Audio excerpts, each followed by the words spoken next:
On va aller un peu sur le terrain maintenant avec un coup de projecteur sur l'usine Goodyear d'Amiens. Après son annonce par Arnaud Montebourg, la CGT s'est dit prête à tout faire pour que l'offre de reprise partielle de Titan aboutisse.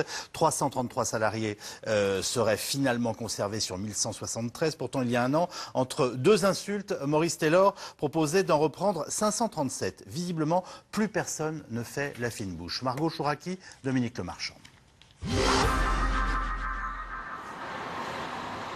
Titan est bien revenu dans le jeu, mais a posé une condition. La CGT doit coopérer. Alors Michael Ouamen, après un bras de fer de 6 ans, s'est dit prêt à tout faire pour sauver Goodyear, avec Arnaud Montebourg, dans le rôle de l'entremetteur. J'ai apprécié son attitude constructive, donc nous allons maintenant essayer d'aligner les planètes et d'amener l'ensemble des protagonistes à tomber d'accord. Je voudrais travailler maintenant à une paix des braves entre tous ceux qui se sont affrontés. Il y a bien une discussion entre le gouvernement, le groupe Titan et puis maintenant la CGT qui est dans la boucle. Mais il est trop tôt pour dire ce qu'il en sortira. Par contre, il n'est pas trop tôt pour vous dire que nous, on va tout faire pour que cette fois-ci, il y ait une issue favorable pour l'ensemble du personnel. Sur près de 1200 emplois, Titan pourrait en reprendre 333. Pas de quoi réjouir les salariés de l'usine. C'est quoi du plan de reprise? Pas vraiment bavard sur la question. Messieurs, excusez-moi, sur le plan de reprise. Sans commentaire. Et pour cause, Maurice Taylor, le patron de Titan, les avait traités il y a 6 mois de feignants. Un espoir de quoi? Du boulot pour 5 ans, puis dans 5 ans, il se passe quoi? Et la fin des haricots. Pourquoi? Ça n'évitera pas le licenciement. Que ça soit Goodyear ou Titan, c'est pareil. Pourquoi? Là, parce qu'ils nous prennent pour des cons. Il nous a dit qu'on était des feignants il y a plus d'1 an. Et nous, ça fait 1 an qu'on travaille, pendant que lui, il a dormi. À traiter les gens de feignants, c'est lui le plus grand de tous les feignants sur sa chaise. Là. En fait, il s'est enrichi de dos sur le dos des gens, les fameux feignants, comme il dit. Les gens, ils attendent que ça, c'est d'avoir un boulot et puis de continuer à bosser. Encore 20 ans ici, hein. Ils attendent que ça, les gens. Par contre, voilà, il nous faut des garanties. Mais Maurice Taylor n'est pas prêt d'en donner. Celui qui se surnomme le Grizzly compte bien sur une victoire sans concession sur le dos des salariés. Ça, c'est un extrait de la page Facebook de Maurice Taylor. Donc cette page peut être traduite de 2 façons. C'est « Je vous souhaite une bonne fin d'année » ou « Je souhaite une bonne fin à Goodyear ». Donc en général, on ne souhaite pas une bonne fin d'année au mois d'octobre. Pour ces syndicalistes, c'est la mort programmée de Goodyear et surtout la porte ouverte à un patron abusif qui encore l'année dernière proposait de reprendre 537 emplois et pas 333, comme il le dit aujourd'hui. Là, tout ce qu'on nous propose, c'est une mise à mort de l'usine et revenir sur des contrats de travail vus au rabais, parce qu'il y aura une suspension du contrat de travail, donc il sera renégocié à la prochaine embauche de Titan. Et on perd quand même 200 emplois par rapport à l'année dernière, ce qui n'est pas négligeable quand même. On ferme l'usine totalement, littéralement, quoi, et on va nous reprendre à des conditions exécrables, quoi. À voir. Et la CGT, dans tout ça, pourquoi elle accepte aujourd'hui? Pourquoi elle accepte? Parce qu'on est dos au mur et qu'on a le pistolet sur la tempe. Voilà, donc on a fait 2 pas en arrière là, depuis la dernière.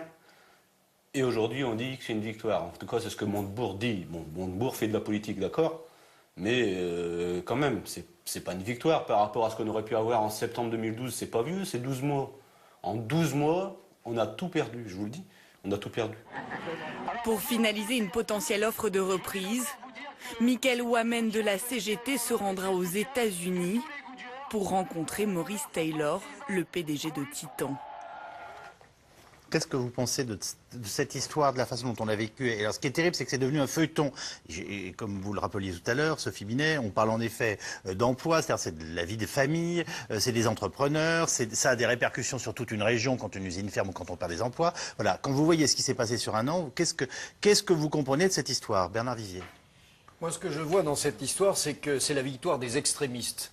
Un chef d'entreprise Taylor qui traite les ouvriers de fainéants, Alors qu'on le voit, la souffrance, elle est là. Ce ne sont pas des fainéants. Ils ont peut-être des efforts à faire, comme ils le font dans d'autres entreprises. Mais c'est scandaleux, ce sont des extrémistes. C'est la victoire aussi d'un extrémisme syndical. Quand en 2007, l'entreprise Goodyear Dunlop a dû réduire son activité, il y a eu 2 usines. L'une qui a dit, très bien, on fait le dos rond, on négocie, on ne lance pas des cailloux contre les CRS, on négocie, on essaye de sauver l'emploi. La CGT était présente. La fédération CGT Chimie a exclu cette équipe syndicale, qui était d'authentiques syndicalistes. Ils sont partis à l'UNSA. L'usine continue à produire. Aujourd'hui, ici, sur Goodyear même, eh bien, les extrémismes font que c'est le choc final. Oui, c'est la lutte finale, mais ça va se terminer vraisemblablement très mal. Espérons que ces 333 seront repris ou d'autres, mais c'est la lutte finale. Quand vous entendez les uns et les autres, vous dites que ça n'est pas possible, que faut vraiment, je le souhaite, mais que ça n'est pas possible qu'ils retravaillent ensemble. Enfin, moi, j'y crois pas.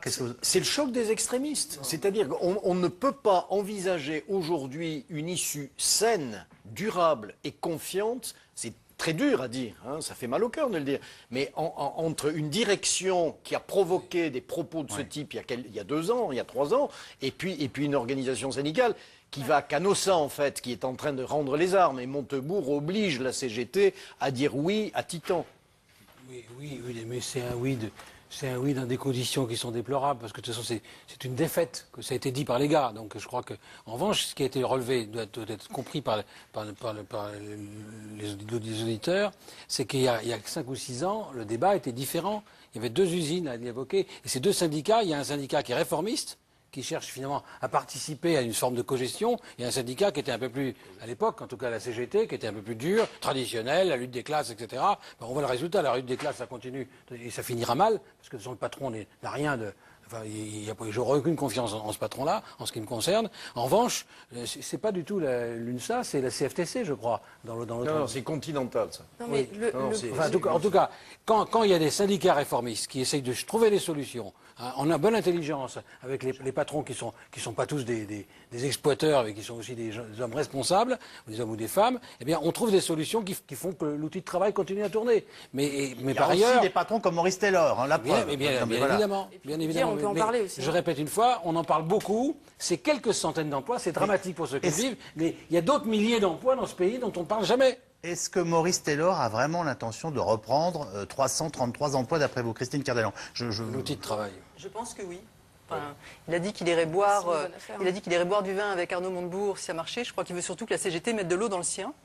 Mais je pense qu'il est décidé à le prendre. Oui, oui, il veut investir 29 millions d'euros. Hein. Oui. Et il sait que la fermeture, c'est le 31 janvier, c'est ça. Donc, effectivement, c'est dos au mur et pistolet sur la tempe. Ils ont raison. Cette histoire est là, pour le coup, aller travailler, c'est aller à la guerre, parce qu'on se rend bien compte qu'il y a un tel climat de tension de part et d'autre. Enfin, je ne sais pas, moi, mais... Ce n'est pas lui qui sera là en direct.